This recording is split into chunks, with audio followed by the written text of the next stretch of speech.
Let's go, guys. Cybeast coming at you with another tier list. Today we're going to be going through all of the Halo games. Note, I have played the vast majority of these. I think if I'm looking at this list, there is one that I never played, or maybe two that I've never played. We're going to rank the rest of them. There's a little category for never played, so those will go in there. But we're going to go through these. If you enjoy seeing me do tier lists, comment down below what you want to see me do a tier list of next. Also, if you want to see more of my tier list, go ahead and click up here to get to the playlist with the rest of my tier lists. As we go ahead and hop right in here to the Halo tier list. So I'm going to go in order of release for these games. And note, there's not really going to be any... it's going to be based off of experience with multiplayer and with the campaign. Other modes aren't going to play too much of a factor for me. So we're going to go ahead and hop in, obviously, with Halo Combat Evolved. Middle of the road. Never really played it multiplayer with friends. It was before my time. Playing like Halo or like Halo Combat Evolved Anniversary and like the Master Chief Collection. You just want to use the Magnum. Like that's all you want to use. So multiplayer wise, it's not that great in my opinion. It's the start of it all, so they hadn't really gotten to multiplayer yet, in my opinion. And the story is good, but once again, I just feel like playing through the game, it doesn't hold up compared to a lot of the other ones. It's not the worst, that's for damn sure. So let me go ahead and put the ones I never played where they belong, which is Spartan Strike and Spartan Assault. Never touched those. Never have even really heard of them. So we will move on from there. Halo 2, A tier. Note, I think Halo 2 is a phenomenal game. I don't have the nostalgia with it that a lot of people do.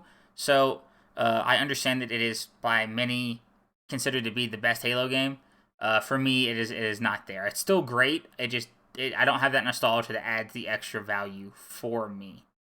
But yeah, I think it's great. I think the story does a good job building from the first game and doing phenomenal. If anyone thought Halo 3 was going to be anywhere but S tier, like, the fuck is wrong with you?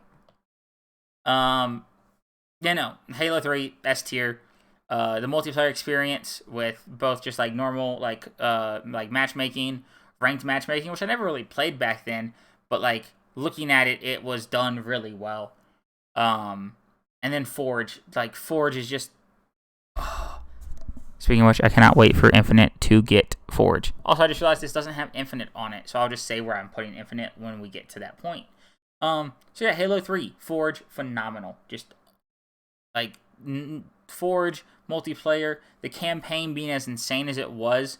I remember me and my brother played co-op, like, split screen, when we first got our 360, we had Halo 3 and we had Soul Calibur 4.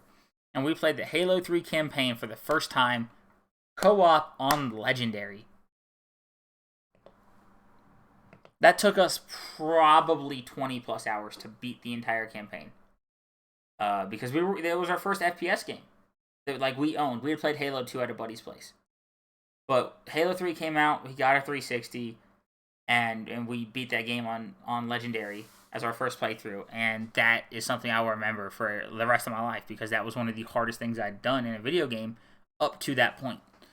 Next, Halo 3 ODST. B tier. I have it above Combat Evolved. It doesn't have its own multiplayer. It's just, here's Halo 3 multiplayer with everything you could ever hope for. Like any DLC or any like added stuff in it. And the campaign is, I think, the missions themselves are great, but the hub world part I didn't really like as a kid. I can appreciate it now, adding that mood and understanding how it was happening. But when I was a kid playing it, I was like 4th or 5th grade. I was just wanting to shoot shit.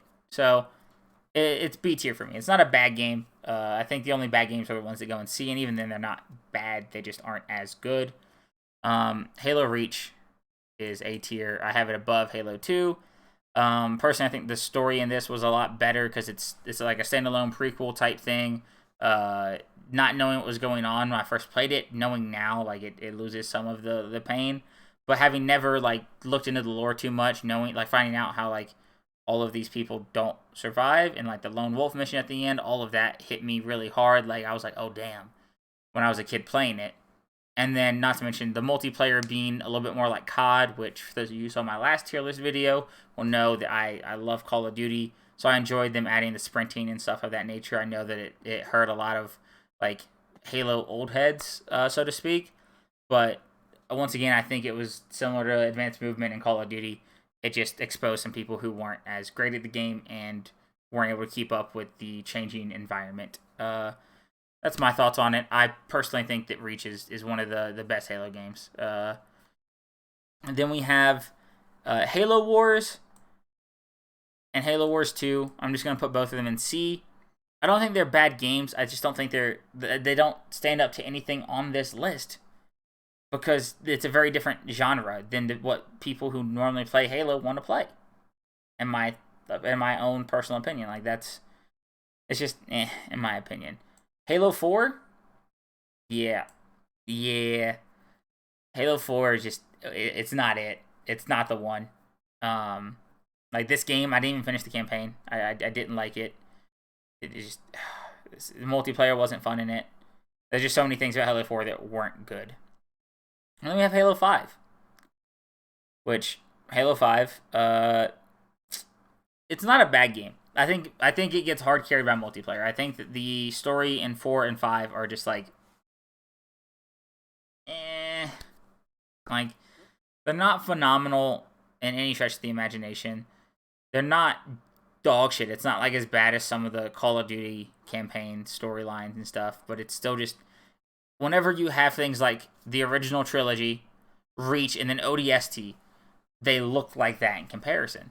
But I think multiplayer for this game, with the boosts, with starting with the pistol being as good as it was without being as busted as Combat Evolved, I think it was really good. I think multiplayer saved Halo 5 from being a major flop. And they just didn't do enough to keep it alive. And then we have Infinite, obviously. Firestorm Raven, if there was a tier below C, I would put it there. I think it's just a money grab-esque thing for you to play at Dave & Buster's when you're drinking some beers with your boys. And you're like, oh, let's play this Halo thing. And then you all get mad 5 minutes in when it's like, oh, this isn't hard. And then it goes to, like, insane difficulty and you all die. And you're like, man, how many points or tickets did we get for that? 15. Well, that was a waste of, like, 10 minutes and a bunch of tokens to play it. And then on this list, I would put Infinite at the bottom of A tier. I think Infinite's open world style campaign and story were really good. I enjoyed that part of it. I enjoyed having to unlock the different weapons to be able to just spawn in and pick up. I like the exploration of the open world and getting to, like, go do the side quests to unlock more, like, stuff. And especially, like, I forget what they were called, but, like, the evolved versions of the weapons. It's like, oh, hey, here's the energy pistol. Here's, like, the brute energy pistol or whatever it was called that, like, charged faster and whatnot. Like, I loved that stuff where it's like, hey, here's this. It gave me very, like, Shadow of Mordor, Shadow of War type vibes with, like, the generals where you go and kill them and they're like a named enemy that is very similar to the rest of the enemies. It's just a little bit stronger. But then you get, like, a named weapon from them, which reminded me of, like, Borderlands, where it's like, hey, you know, this person drops the Infinity Pistol, etc., etc. So I enjoyed the campaign side. I think multiplayer has mostly solid maps. I can't think of the name of it. But it's the one that it's just a full desert that has the launchers to both sides with snipers in the middle if you're playing, if you're just playing public matches. That map I dislike. Every other map I enjoy a lot. I enjoy the competitive side of things. I think when Forge gets added, it could jump up higher. And if they continue to keep the game alive for a long period of time, adding good, useful content, it will stay alive. But as of now, it's bottom of A tier. It hasn't hit Halo 2 and it has not hit Halo Reach. And I don't think it'll ever surpass Halo 3. I don't know if anything Halo related will ever surpass Halo 3 for me. But, once again, this is my opinion. This is my tier list. If I remember, I'll put a little image of Infinite here. I didn't check that before I started. That's on me. I apologize for that. But we're gonna leave it there. We're gonna switch back to this screen here. So yeah, if y'all enjoyed the tier list, go ahead and let me know. Like, comment, subscribe, all that great stuff. Let me know what other tier lists you would like to see in the future. Let me know your opinions. Like, where would you put some of these games if you made your own tier list? Hell, if y'all make your own tier list, I'll try to remember to start putting the links for these tier lists in the comment section or in the description down below, so you can make your own, put them in the comments, and we can talk about them. I can actually look at y'all's tier list and compare things of that nature. But for now, there's going to be my previous tier list, which is the Call of Duty one here. Go ahead and click that if you want to see more tier lists. Or click over here for a random video of mine that I think you would like. And that's going to be it for me. Peace.